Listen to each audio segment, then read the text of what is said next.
So today we're going to be looking at a container with some water in it, and we know the starting height of the water and the height of the container.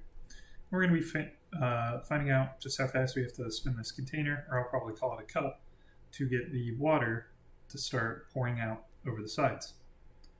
And right off the bat, we know that our acceleration is going to be equal to omega squared r.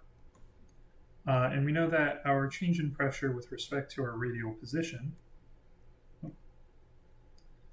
is going to be equal to our density times acceleration. So all we have to do is plug in our acceleration here and integrate.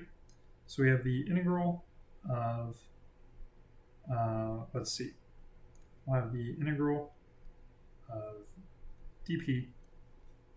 And we're going to start out, well, just to clarify, we know the pressure here, and we're trying to find out the pressure that is going to have to be exerted in order for the water to start spilling out. So we know the pressure here, we're going to call that P1, and in that case, we also know the radius here, we'll call that R1. And we know the total radius is just going to be R. So our limits of integration for this are going to be from P1 to P. And our limits of integration for our other side is just going to be from R1 to R. And then taking a look again at our equation, rho is going to be a constant, so we can take that out. And then we have omega squared R times dr. And we are integrating with respect to r, so we'll have p minus p1 is going to be equal to omega squared r squared over 2 minus omega squared r squared r1 squared over 2. And then we can subtract or add across, and we're going to have our pressure is equal to P1 plus rho omega squared. And actually, let's take out that omega squared over 2. So we'll have rho omega squared over 2 times r squared minus r1 squared. So the way this applies to our situation here, since we know the pressure here is just going to be our atmospheric pressure, which we'll just call 0. Actually, let me redraw the situation down here.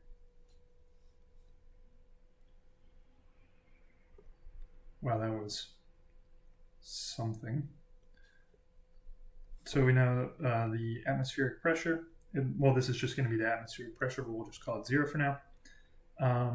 So if we plug that into our equation over here, we have the pressure is just going to be equal to rho omega squared over 2 times r squared. Now the way we can use that is that if we're looking for a point within the liquid here, we'll just take a random one, we'll say right here. Well, we know that the pressure in the x direction and the y direction have to be equal, because at any given point there's only a single pressure. So we can combine that with our equation over here. We know that rho gh, which is our pressure in the vertical direction, is going to be equal to rho omega squared over 2 r squared. Well, from there, in our case, we need the height of the fluid to be equal to the difference from the starting height of the fluid to the height of the container. So it's going to be h minus h0. So looking at our equation again, if we can find a way to just express h in terms of everything else, all these rows will cancel. We can just divide across by g and substitute for our h. So we're going to have h minus h0, our starting height, and I'll call this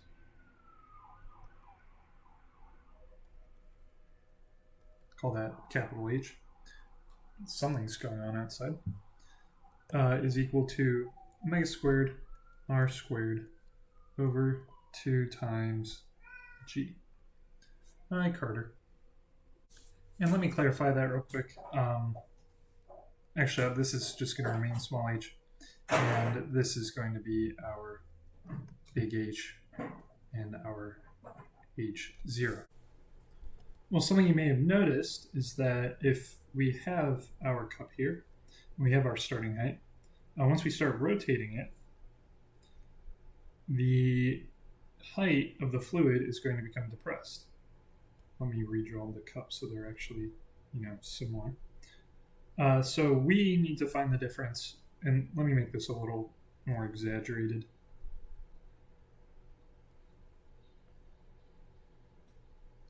We need to find the difference, and obviously this is super exaggerated, but we need to find the difference in height here, because we know the volume from our starting cup is the volume that is going to be going up the side of the cylinder. So once we find the volume of this, we can just set it equal to this total volume. And the way we can view that total volume is, let me redraw this a bit wider. We can take shells here again, or little slices, and these will be, the height of these slices is going to be equal to our little h that we talked about before. Like that, multiplied by the radius. Or sorry, the area is going to be the height multiplied by the radius. We're going to take a bunch of these infinitely small slices and use an integral to calculate the total. So we know that the volume of fluid in here is just going to be our pi r squared, or the area of a circle, and we'll call this d times d.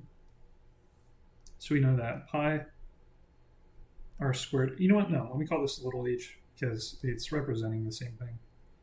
So pi r squared h, or no, that might get too confusing.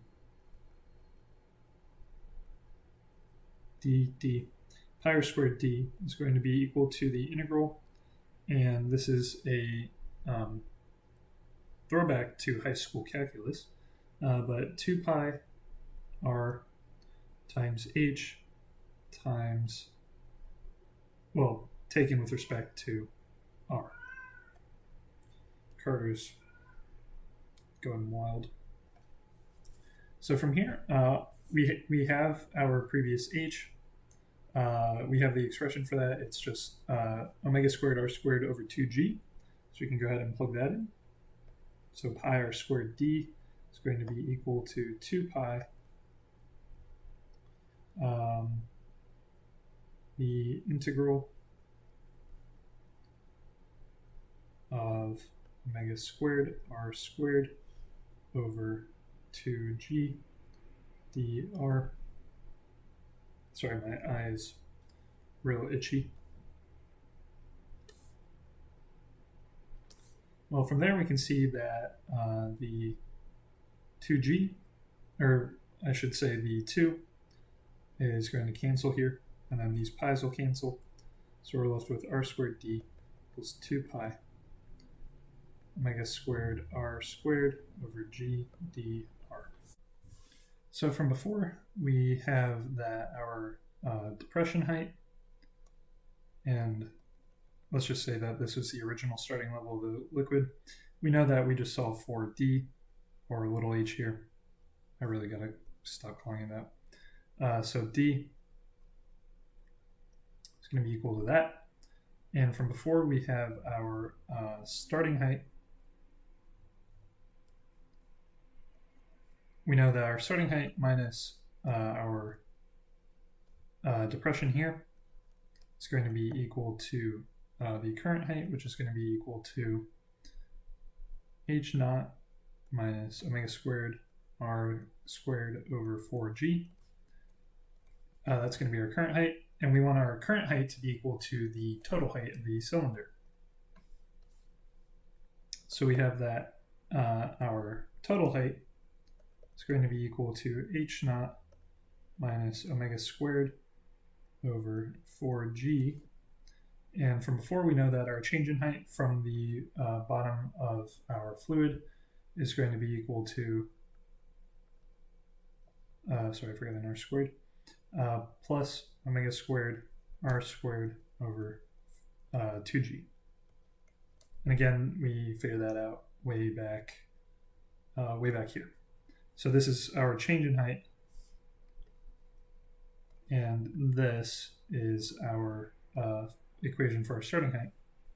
So this simplifies down to h minus h0 equals omega squared r squared over 2g. And then we just need to multiply and divide across and take the square root, and we will end up with, it looks like, h minus h0, our starting height, times 2g divided by r squared is going to be equal to our maximum angular velocity.